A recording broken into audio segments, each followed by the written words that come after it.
Hello and welcome back to the bindery.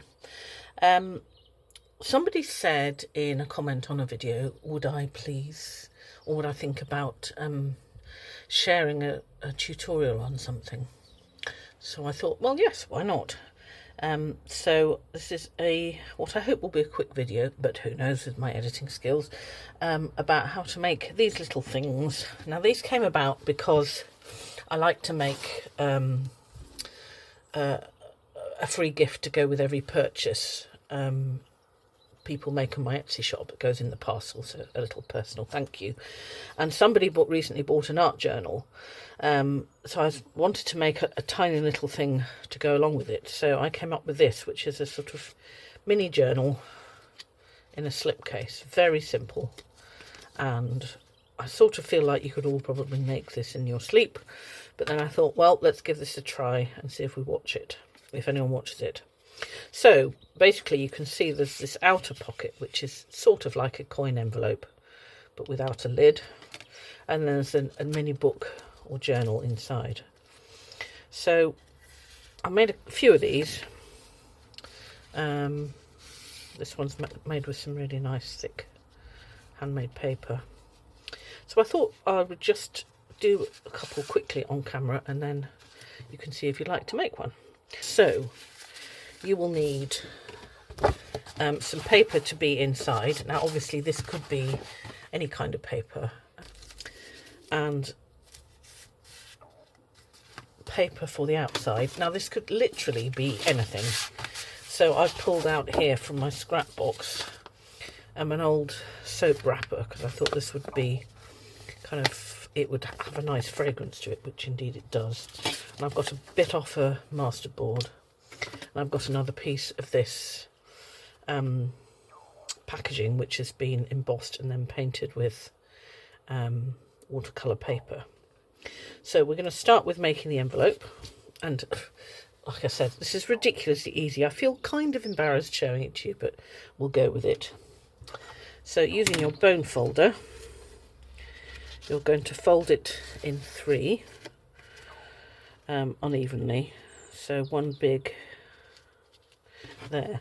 Now when you're folding using a bone folder, you should always fold from the middle out, because that helps minimise the likelihood of the paper creeping round. If you start at one end, the paper can always sort of push and go uneven. So if you get into the habit of starting at the middle, that will give you the best chance of a good even fold. And then we are going to fold the other side in. So that is literally it for that bit. And then I'm going to score a bit at the bottom, which is the bit we're going to turn up. Now if I do the same thing again on this bit of paper, because this is a lot thinner, you'll see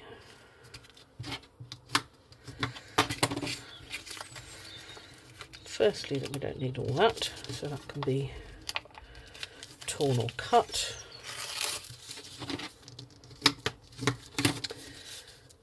But on a thinner paper you could just score that, nick the point of your bone folder in, lever it up, and you'll get a nice manageable fold, which you can then glue down. On this one, because it's thicker paper and it folds less easily, I'm going to trim off this side, so we're just folding up one layer. So with a scalpel or a craft knife, we're going to find the score line,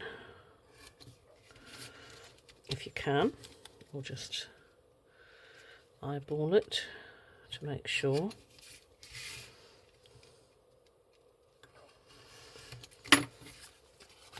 And then that gives you less bulk to work with when you're folding that up. Now as far as fixing it's concerned,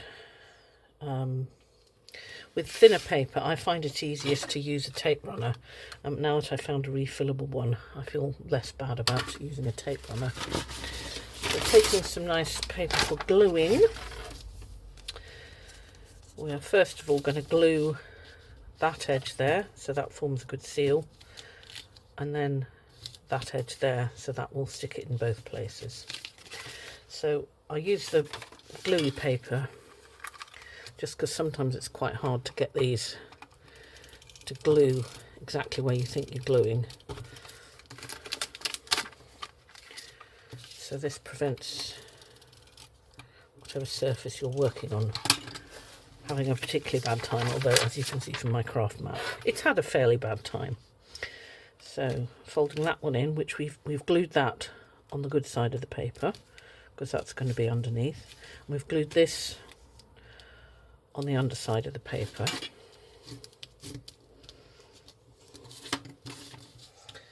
Then get a bit of glue in there just to seal that shut, and a bit of glue for under there, and then using a bone folder stick it down, and then you can use a bulldog clip to hold it in place until it's dry. So with this one, again, I'm going to put a line of tape on the fair side of the inside flap, and the underside of the top flap, and fold it over and over. Use your bone folder to smooth it. And let's see if we get away with the tape for folding up this side.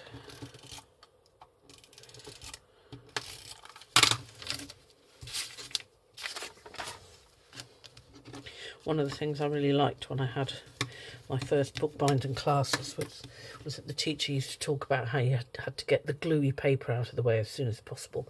So if it was between the pages of a book, he would whip it out and crumple it up and throw it on the floor, which really appealed to me. So there we go, we've got the outside sort of slipcase thing. Now you could either cut a notch, or you could see if you can break your hole punch, making the notch. Yep, don't think that one's going to go, it's too thick, so I'll just cut through where the punch has chewed at it. I've just realised how near the camera is to my face, and I hope you're not getting terrible heavy breathing noises. And then I'll cut the notch there. So those two are ready for their little booklets to go in. And obviously you could ink edges, you could decorate them in whatever way you want. This is just the basic structure. I'm going to click that while I'm waiting. And then let's just quickly do the soap wrapper one just without talking.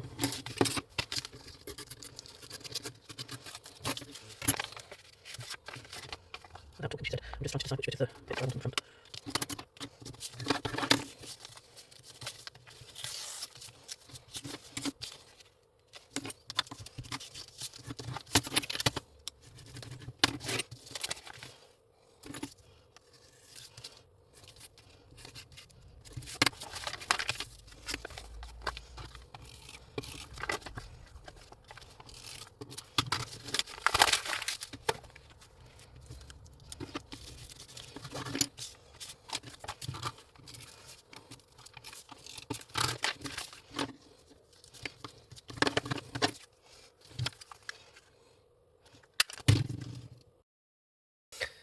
Okay, so the farmer has just started doing something farmery outside on his tractor, so I hope it's not too intrusive. Certainly if you could smell, if we had smell-o-vision, you would find it intrusive. That's all I'm saying. Anyway, next bit, we're going to make the little journal to go in here. And I'm going to use some of this nice watercolour paper. So I'm going to just eyeball how wide this needs to be. Pencil. I just reorganise my stuff, and everything is handy, but in the wrong place at the moment. So I am going to tear. No, I'm not. I'm going to get it on the mat so I can line it up. So I'm going to tear one piece because I want rough edges. Obviously, you could cut it with knife or scissors, whatever you want to do, and then tear again because it's just going to have 4 sides. This 4 pages. This little journal.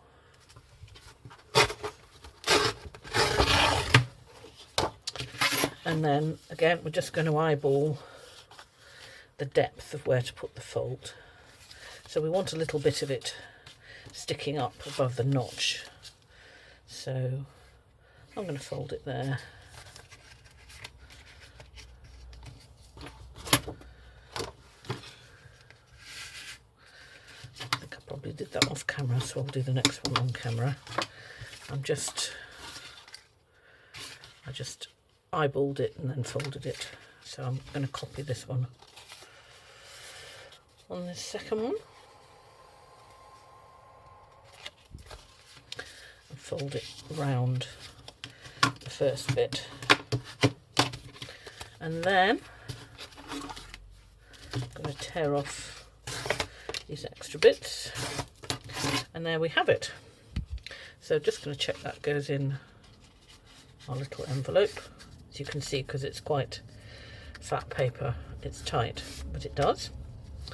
And then simply sew it.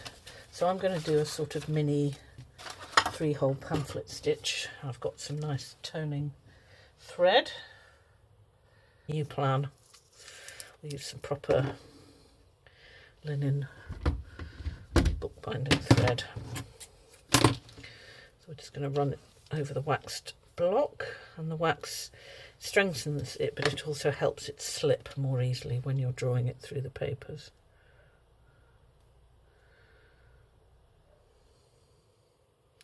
I can honestly thread needles. Oh, I think this is clogged up with wax.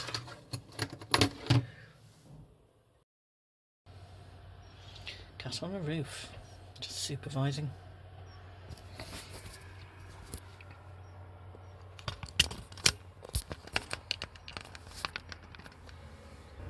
So, I'm going to make the journal for this bit. Just working out the depth of the pieces. Yep, there goes the farmer.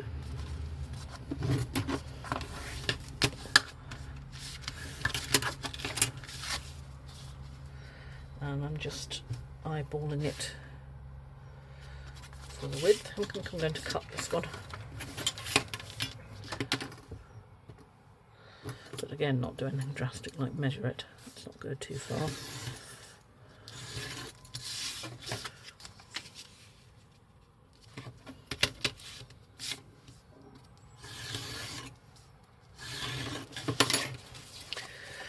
So we'll just nest the pages inside each other. Give them a trim. Incidentally, it delights me greatly that when you fold paper, you'll have found you always get that bit where the edges become uneven, just because the outer page or pages are having to fold over a greater distance. So you'll have noticed that. But isn't it pleasing that that is known as creep? You want to cut the creep off. All creeps should be cut off. So I'm just going to cut off the creep.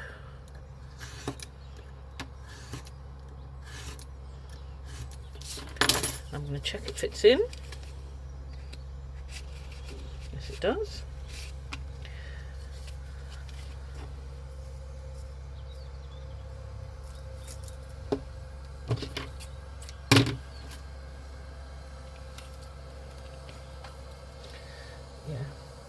I wish you could see what I can see. There's a kind of fountain of shit coming out of the back of the tractor out there in the field behind my house.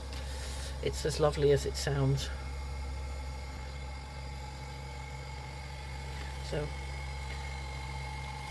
middle, back in, far end. Oh, that's the neighbour's dog who's objecting to the fountain of shit. Back in that hole again. If you find you've come out and you haven't got one thread on either side of this, just slip your needle underneath. Pull it tight.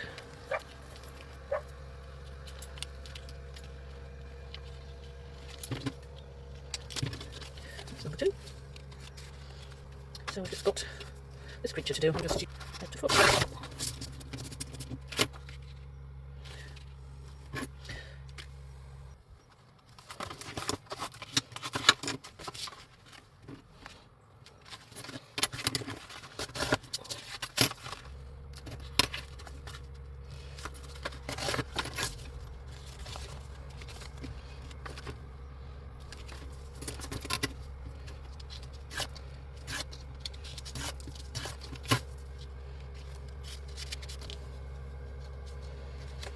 Somehow there's always just not quite enough thread left in the needle for the next one.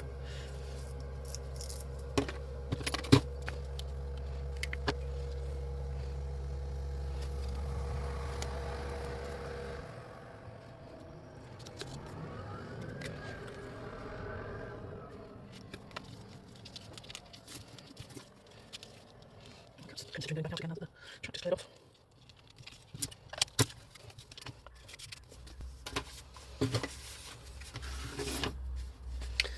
So there we go, 3 little mini art journals in slip cases, which can look like whatever you want and can be tucked in wherever you need to tuck them. Anyway, I hope that was useful and interesting, and let me know if you try making some and if there were things I did that were helpful or not helpful, and look forward to seeing you next time. Thanks so much for being here. Bye for now.